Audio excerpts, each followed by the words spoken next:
Diane Grant tore the check in half right in front of an elderly woman leaning on a cane. Not folded it, not set it aside. She ripped it once, then twice, until the pieces were too small to matter, and let them fall to the marble floor of the Kingston branch of Bridgeport National Bank like a losing lottery ticket. "I know exactly who you are," she said, loud enough for the whole lobby to hear. "And I know for a fact you don't have $5 million. You could barely make rent." The man standing across the counter from her didn't raise his voice. He reached out to steady his mother, whose grip had tightened on her cane the second the check tore. Then he looked at the woman he'd once shared a bed with, a mortgage with, 6 years of a life with, and said, calm as a weather report, "You just made the most expensive mistake of your career." Diane, security, was already stepping forward. And that's the exact moment the branch's regional manager walked through the front doors, saw torn paper scattered across his lobby floor, and went pale. "Mr. Cross," he said. And then he said something Diane Grant never expected to hear directed at the man she'd left 12 years earlier for not having a future. He called him sir. "Before we get into how this ends, if stories like this one hit home for you, stories about the people we underestimate, sometimes for reasons that go a lot deeper than money, go ahead and hit subscribe, because you won't want to miss the next one." My name's not important here, but I've spent years collecting stories like this one from people willing to share them, and this is one that stuck with me. So let's go back. Let's go back to where this really started, because to understand why that torn check mattered so much, you need to understand the two people standing on either side of that counter, and the 12 years that had passed since they'd last stood this close to each other. Ethan Cross had learned a long time ago that the world made up its mind about a man before he ever opened his mouth. He'd learned that first, and most painfully, from the woman who married him. He was 44 now, and for the last 3 years he'd been the sole caretaker of his mother, Eleanor, in the same small house on the edge of Ashwood Falls where he'd grown up.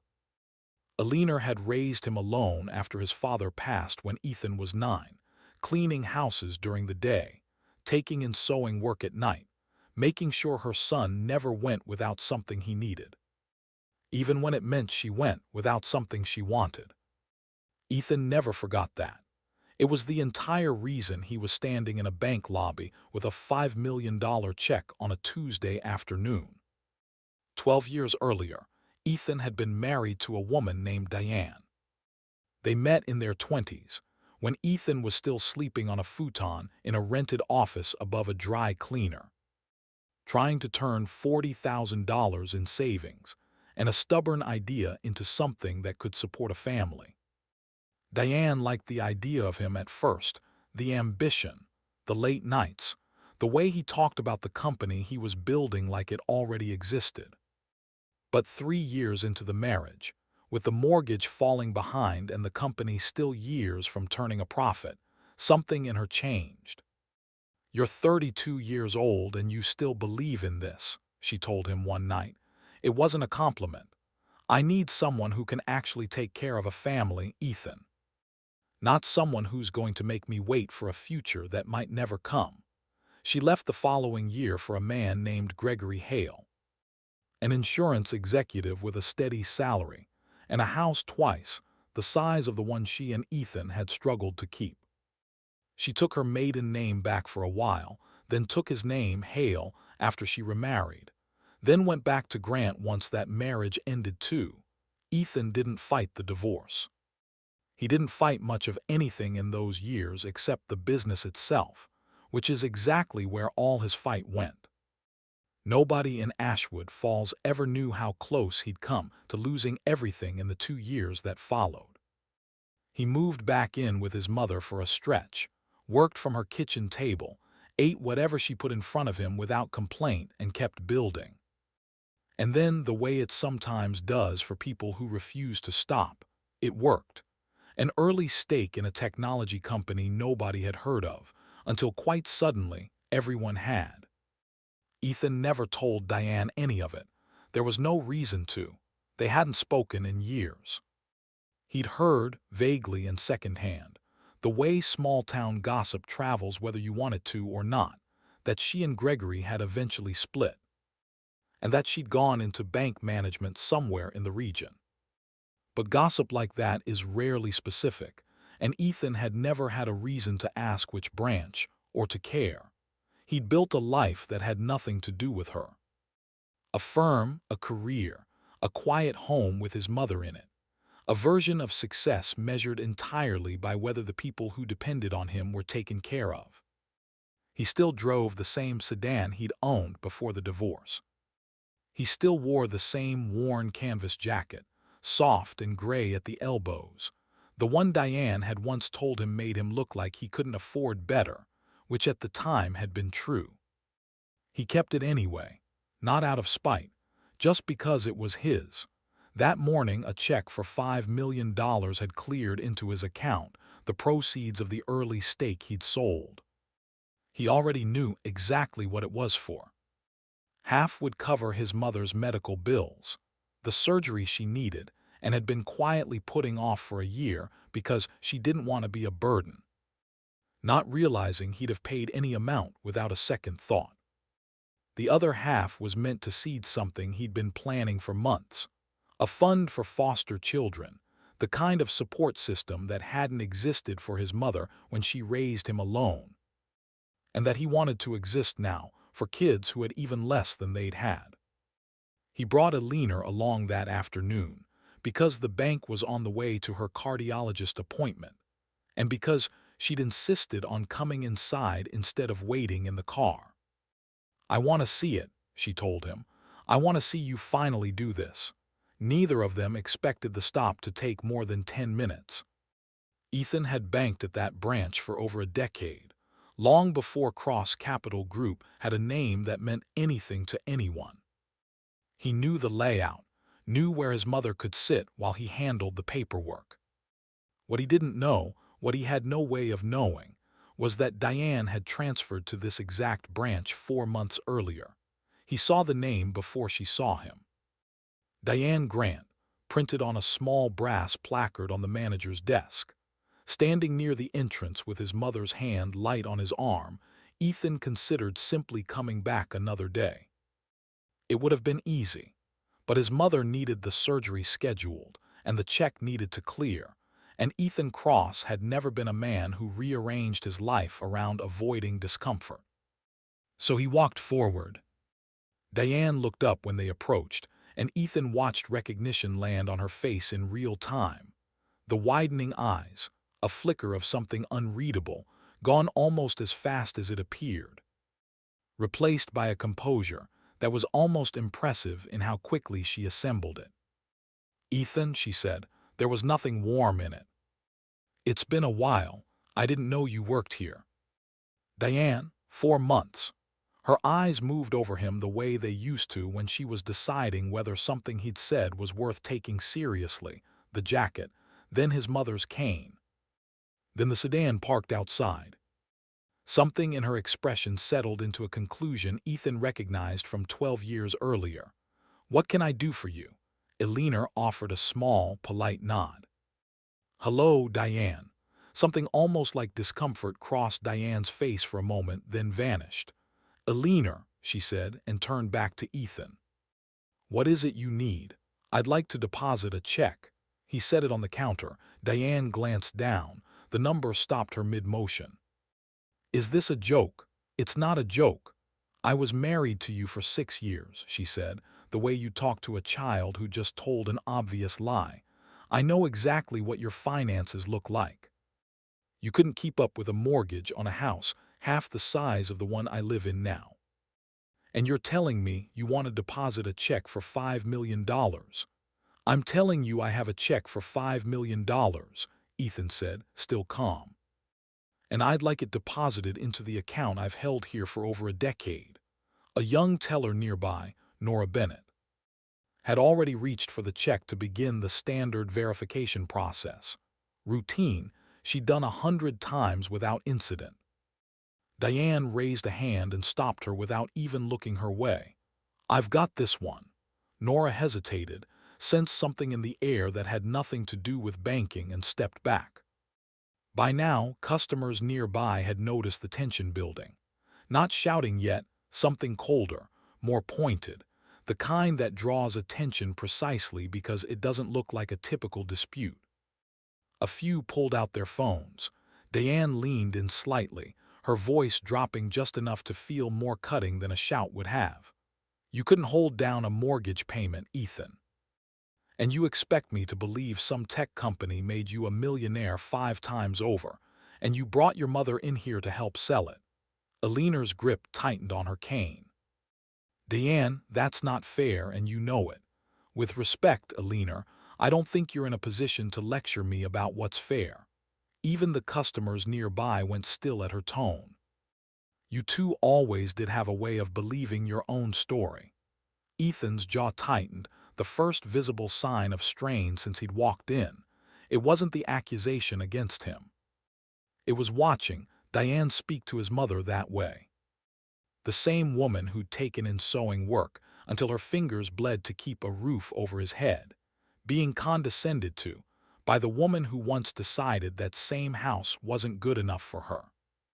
"I'll let you call the issuing bank directly," Ethan said, keeping his voice level with visible effort now. "5 minutes to confirm every detail. I don't need to call anyone. I know you. I know exactly what you're capable of and exactly what you're not. I think you're either lying or someone's given you a fraudulent check, and either way, I'm not processing it without proof that actually holds up. Then let me speak with someone else. There isn't anyone else.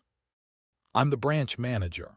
Something shifted in her voice, not quite anger, closer to satisfaction, like she'd been waiting 12 years for a moment exactly like this one. "You know what this looks like, don't you? A man who couldn't provide for his own wife, walking in here 12 years later with a fantasy check and his elderly mother as a prop to make it convincing." Alina's face went pale. Ethan's hand found his mother's shoulder, steadying her, and something in his expression finally cracked. "That's enough," he said, quiet, but with an edge that hadn't been there before. "You can question the check. You do not get to question my mother. I'll question whatever I want in my own branch." Diane picked the check up off the counter, held it a moment. 12 years of something unresolved sitting behind her eyes. "People like you don't walk in here with $5 million. Then she tore it in half and in half again, letting the pieces fall to the floor in full view of his mother. The lobby went silent. "If I told you that was the worst of it, I'd be lying. Because what happened in the next 60 seconds is what actually changed everything." Alina reached instinctively toward the torn pieces, her cane wobbling as she bent. Ethan caught her elbow gently, steadying her, unwilling to let his mother kneel on a bank floor over what someone had just used to humiliate them both. He looked at Diane and said, quiet enough that people had to lean in, which somehow made it land harder than shouting ever could. "You just made the most expensive mistake of your career, Diane." Her hands were shaking, but her expression hadn't softened. She reached for the phone. "I'm calling the police." "Fraudulent instrument. I want him removed from the premises."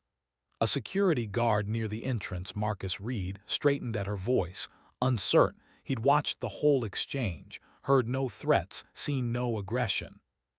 Nothing but a man calmly asking for his check to be verified. But a direct order from his manager in front of a lobby of witnesses left little room to argue.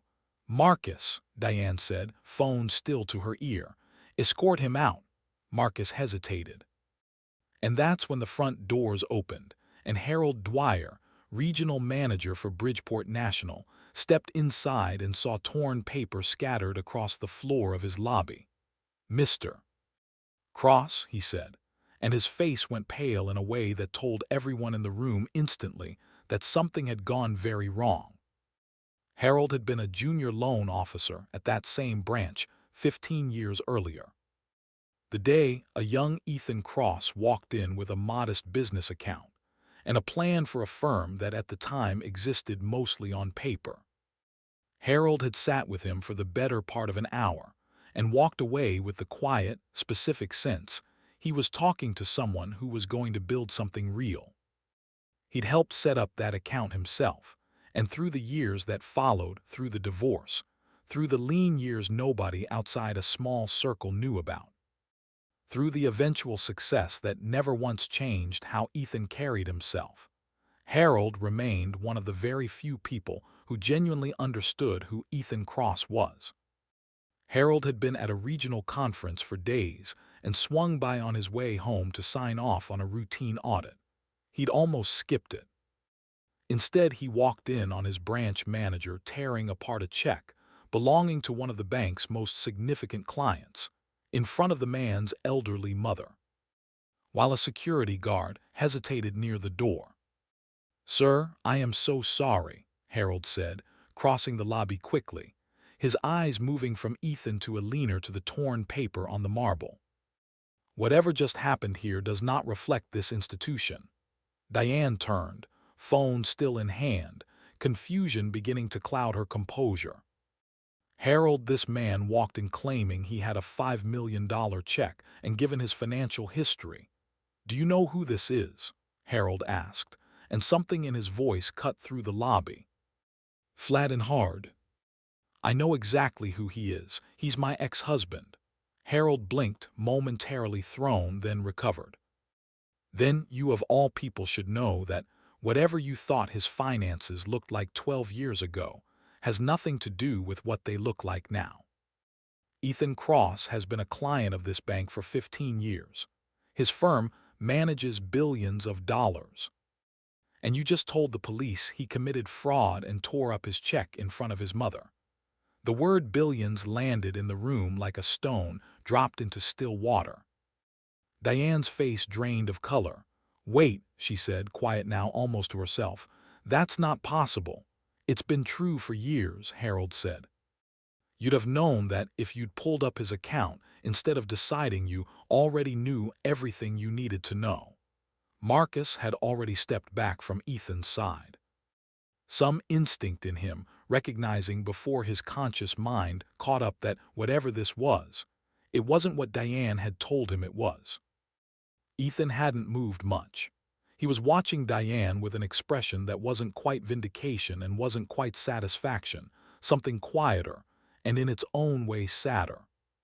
He'd built an entire life so that moments like this one wouldn't matter to him, and in some ways it still didn't. What mattered was the woman beside him, whose hand was trembling on her cane, who had just been called nothing more than a prop.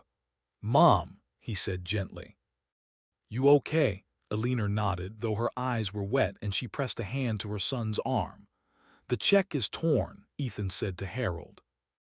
"I assume that's fixable." "It's fixable," Harold said immediately.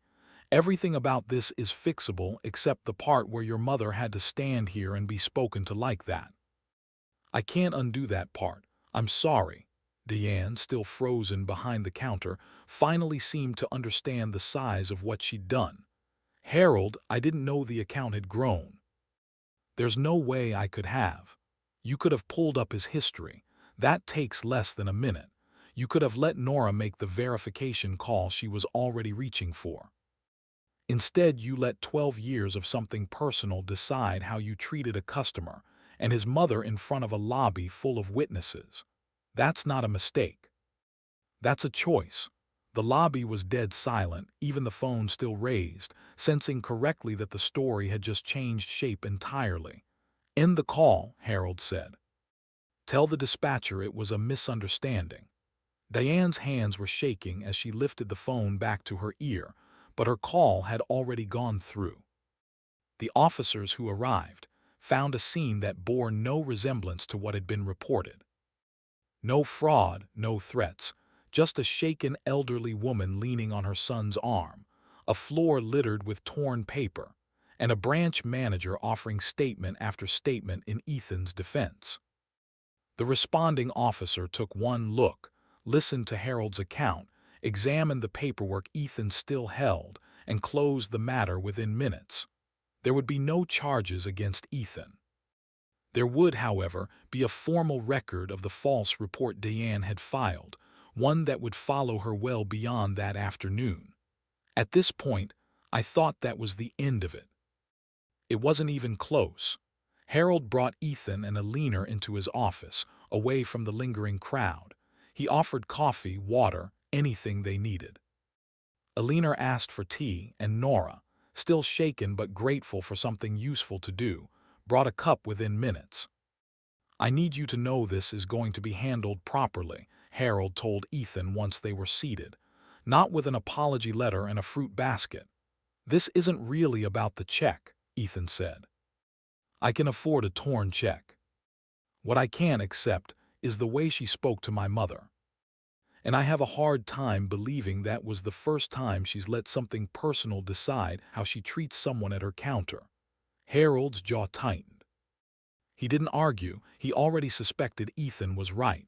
Nora, still hovering near the doorway, spoke up quietly. "There have been complaints," she said. "Not about this exact thing, but customers who felt dismissed or judged unfairly. I don't think any of them went anywhere." Diane handled complaints at the branch level before they reached the regional office. Harold turned to look at her, and something in his expression made it clear this was the first he was hearing of it. "Why didn't that reach me?" The silence that followed told Ethan everything he needed to know about how deep this went. The internal investigation moved fast once it started.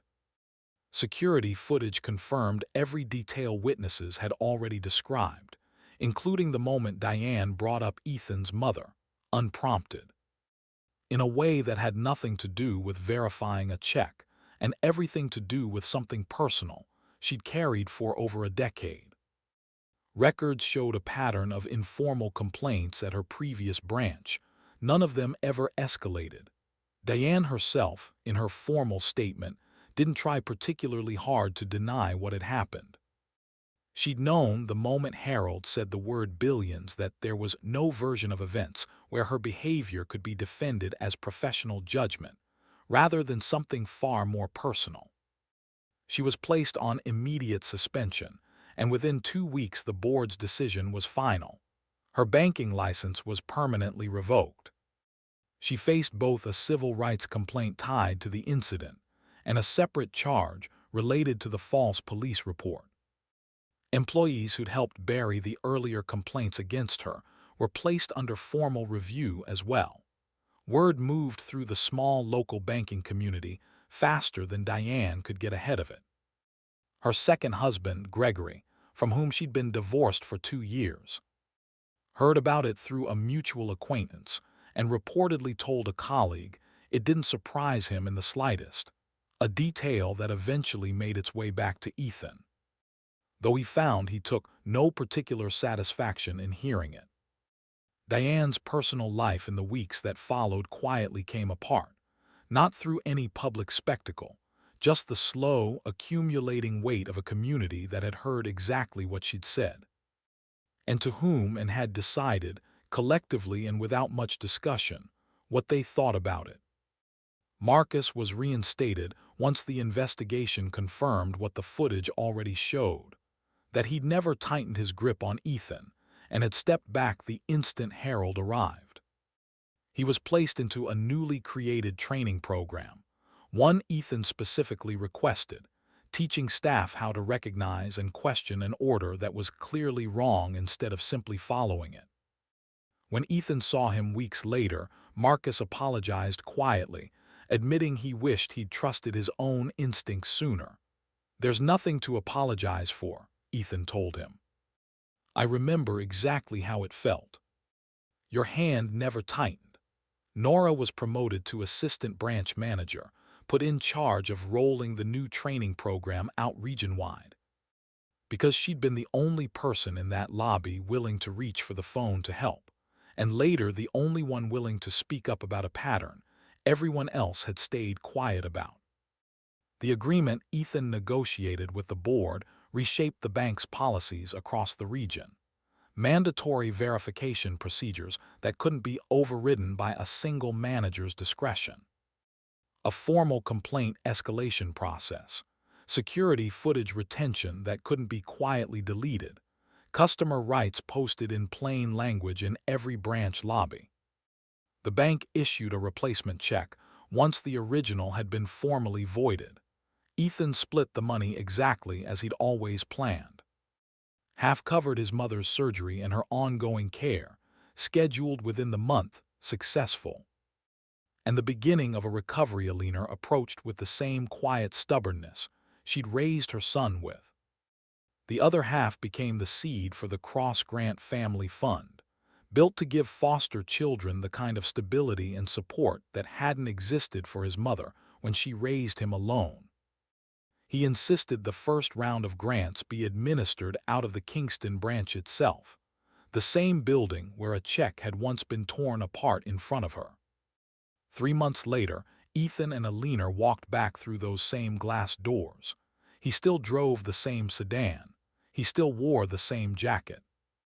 Alina's cane tapped lightly against the marble, steadier now, her recovery well underway. An employee greeted them the moment they stepped inside, asking how she could help before either of them had said a word. Nora came over in her new role, mentioning the staff training had already rolled out across the region.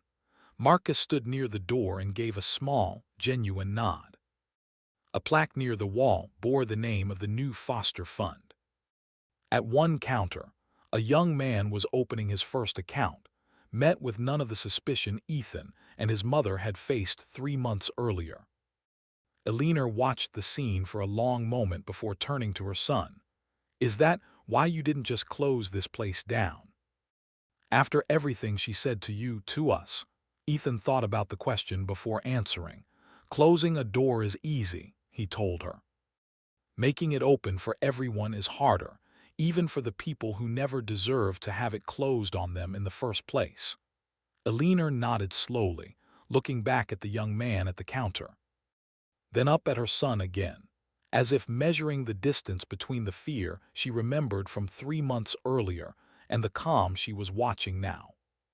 Before they left, Ethan handed the very first grant letter to a young woman who'd grown up in the foster system. Watching his mother's face as she understood, maybe for the first time in a way that would stay with her, that $5 million had never been what made her son matter. What mattered was that he'd had every reason to walk away bitter, and had chosen instead to make sure the next person through those doors would be treated like they belonged there from the start.